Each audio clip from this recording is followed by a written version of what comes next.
Olá e bem-vindos! Será que alguma vez pensaram que todo aquele tempo a jogar videojogos podia, na verdade, estar a tornar-nos mais inteligentes? Bem, hoje vamos mergulhar na ciência que está por trás disto. Uma ciência que está a transformar a educação e a mostrar que os jogos podem mesmo ser das ferramentas de aprendizagem mais poderosas que existem. Pois quando se fala em usar jogos na escola ou no trabalho, a primeira pergunta é quase sempre a mesma, não é? Será que são só uma distração? Um truque para fazer com que o conteúdo mais chato pareça suportável? Acontece que a resposta, e há décadas de investigação a prová-lo, é bem mais complexa e, honestamente, muito mais fascinante. E aqui é que está o ponto central de tudo isto. O verdadeiro superpoder dos jogos educativos não é o serem divertidos. É que eles obrigam o nosso cérebro a estar ativo. Claro que a diversão é um bónus espetacular, mas a magia a sério acontece a um nível muito mais profundo, a nível do envolvimento cognitivo. Ok, então, para percebermos porquê, temos de olhar para além da diversão. Temos de mergulhar na diferença fundamental que existe entre aprender de forma passiva e aprender de forma ativa. Pensemos nisto por um segundo. A aprendizagem passiva é como ler um manual. A informação entra, mas nem sempre fica, pois não? Agora, a aprendizagem ativa, essa é outra história. É como construir algo com as nossas próprias mãos. É a diferença entre ler sobre o que é uma alavanca e usar mesmo uma alavanca para mover um objeto. Há um ditado na educação que resume isto na perfeição. O cérebro não é um recipiente para ser cheio, é um músculo para ser treinado. E é exatamente aqui que os jogos bem desenhados entram em cena. Eles funcionam como um motor potentíssimo de aprendizagem ativa. E porquê?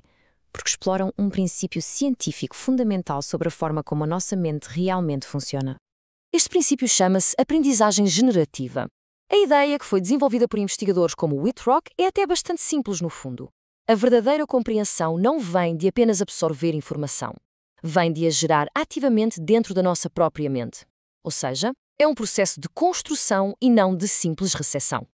O investigador Richard Mayer, por exemplo, decompõe este processo em 3 passos cognitivos que são essenciais. Primeiro, temos de selecionar a informação que realmente importa. Depois, temos de organizar essa informação mentalmente numa estrutura que faça sentido. E, por fim, temos de a integrar com aquilo que já sabemos. Ora, um bom jogo obriga o cérebro a fazer este treino completo, uma e outra vez. Certo, então, agora que já percebemos o porquê disto funcionar, vamos espreitar o como. Ou seja, como é que os designers de jogos pegam nestes princípios todos e os transformam em experiências de aprendizagem que funcionam. A investigação mostra que há 3 pilares de design que são absolutamente fundamentais para envolver o cérebro neste processo. São eles: uma narrativa, que nos agarre, feedback constante e, muito importante, uma rica ligação social. Vamos começar pela narrativa. É que uma história é muito mais do que só um enfeite. Uma boa história cria um contexto, dá significado às tarefas. De repente, já não estamos a resolver o problema X, estamos a salvar a tripulação da nave. Esta estrutura cognitiva dá-nos um propósito, uma maneira de enquadrar os desafios que temos pela frente. E o outro superpoder dos jogos, o feedback imediato. Pensem lá, num teste da escola, a nota chega dias depois. Num jogo, sabemos no momento se a nossa estratégia funcionou ou não. Isto permite corrigir o rumo logo ali e leva a algo a que os investigadores chamam de fracasso gracioso. Adoro este termo. Quer dizer que errar não é um beco sem saída, é só mais uma peça de informação no caminho para encontrar a solução. E por fim, o pilar social. É que a aprendizagem a sério raramente acontece de forma solitária. E um dos exemplos mais incríveis disto vem do mundo do World of Warcraft, com um fenómeno chamado Theory Crafting. É fascinante. Basicamente, os jogadores juntam-se em fóruns e fazem ciência. A sério? Criam hipóteses, recolhem dados do jogo, constroem modelos matemáticos super complexos para otimizar as estratégias. É um esforço científico em massa, completamente movido pela paixão daquela comunidade. Muito bem, vamos então passar para a última parte. Vamos ver como é que tudo isto se traduz em resultados que se podem medir e espreitar um pouco o que o futuro nos reserva nesta área. Então, a grande questão. Isto funciona mesmo? Os números dizem que sim. Uma meta-análise gigante que juntou dezenas de estudos chegou a este número, 0,35. E o que é que isto quer dizer na prática? Quer dizer que, em média, os alunos que aprendem com jogos têm um desempenho visivelmente superior aos que usam métodos mais tradicionais.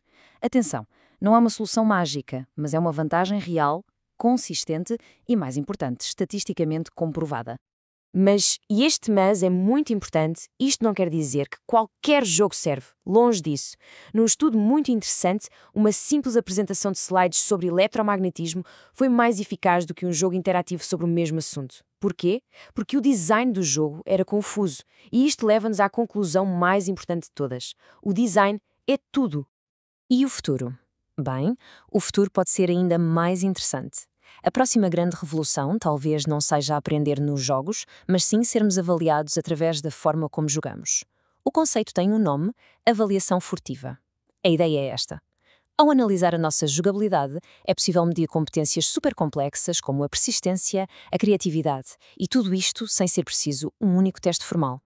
E é com esta ideia que terminamos. E se a avaliação deixasse de ser aquele evento separado e estressante, o teste, e passasse a ser uma parte invisível, orgânica, da própria experiência de aprendizagem?